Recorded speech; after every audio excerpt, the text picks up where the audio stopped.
All right, ladies and gentlemen, King Ralph here again with Parmesan. Yeah. We are here at Cannonballooza, and we are officially presenting Sean Henderson of Sean Henderson Presents. And we're here at Cannonballooza. Going to be an amazing night for Jeff. So, Sean? Yeah, so first of all, tell us, how did you first meet Jeff, and what was your first impression of him? The first time I met Jeff Cannonball, so I'd met him as a fan because I used to go to shows when I was a kid, and I met him at WrestleFest October 2015. Could not have been a nicer human being.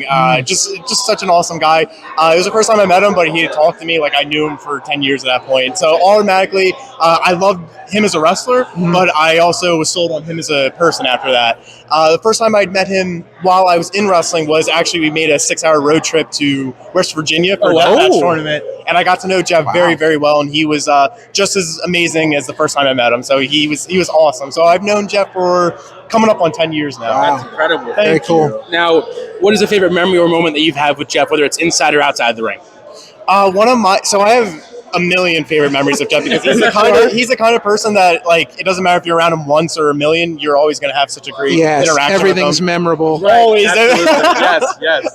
One of my favorite stories I ever had with Jeff was he got a set of comp tickets to Ring of Honor once, and because Tony Deppen was a TV champ at the time, and Jeff had a choice to bring anybody he wanted to go to the show with him, and he picked me, which meant automatically meant the world already. And he was like, "Hey, I'll pick you up, and we'll go to the show." I was like, "Yeah, of course." Right before we went to the show, though, he really, really, really had to use the bathroom, and he's like, "I have to stop right now. Would you just be able to park the car?" And this was like years ago, so I was like, "Jeff, I'm so sorry. I don't have a license." Oh, no. So he was like, "Oh man, this is getting hairy. This is getting really hairy." So we parked the car. He was like in the store for 10 minutes, and he came back and he was like, "Dude, thank you so much for letting me go to the bathroom." I was like, "Dude, thank you for stopping, because that would have gone very well." But it was an awesome night. That was a really special night. We got to watch the whole show together. It was just so, it meant so much to spend that much time with him. Yeah. It was awesome. Absolutely. Yeah. Now, Jeff has talked about keeping himself very, positive through all of this. What does that say to you, for him as a person, to still bring all that positivity despite what he's been going through? I think to me it proves everything I've thought about him for the last 10 years, that angels just aren't up in the sky. They're also with us, and Jeff's just the best ever, best human being, kindest person in the room, in every room he's in. And I'm not surprised that he's kept such a positive mindset, because he always did. Every day that I was around him, he did. And like, I'm just so thankful. Like, I got to do a lot of cool things in wrestling, but easily top 2 or 3 coolest things I ever got to do in wrestling was say that Jeff's a friend of mine. So I'm so thankful that I got to have that with him 100%. That's awesome. That's incredible. Now, what do you want people who maybe don't know Jeff Cannonball's work to take away from today?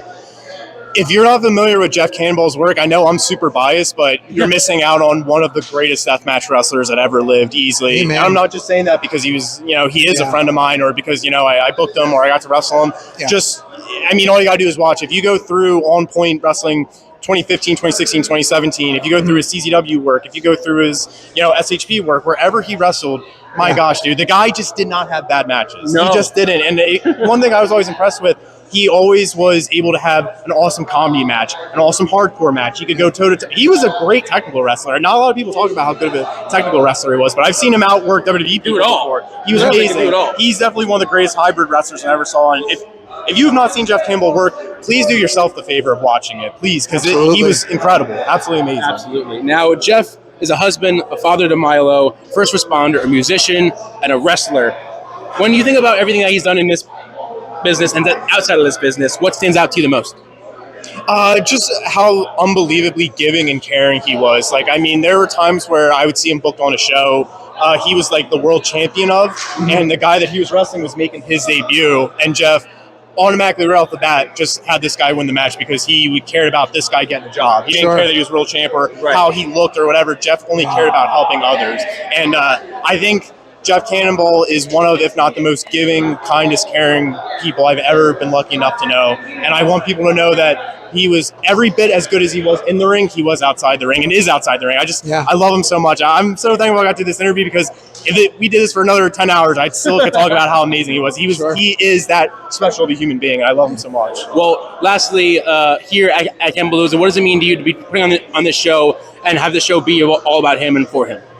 No one deserves it more. Someone just like Jeff, who gave everything he had to everyone else around him. It's so beautiful to see one of the things that like has made me feel a lot better about like how the last year's gone is like I'm so thankful that Jeff and Sam have been able to see how much they've touched everybody else's life. Not just people in wrestling, but people outside of it, their charities. It's so beautiful to see everybody else show them how much they've touched everyone else's life. And I'm so thankful that Jeff gets to see, like, I said it before, I'll say it a million more times. I don't care how bad my body's feeling. I don't care, what holiday is when, whatever. I will always make availability to do a show for Jeff. There will never be a day where their show's being ran for Jeff that I will not be there to support, sell soda at the concession stand, wrestle, whatever it is to show Jeff and Tara how much I love and care about them. No one deserves it more than those two. Absolutely. Well, we always say on the show we need more good people in wrestling, and they are some good people involved with wrestling. The very best people. Absolutely. All right. Well, some amazing words from Sean Henderson here at Cannonballooza. As we said before, make sure you check out the GoFundMe online. Yes. Check out the merch online. Get Sam's book. Incredible stuff.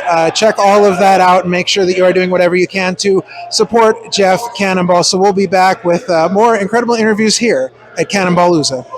Thank you guys so much. Thank you. That meant so much.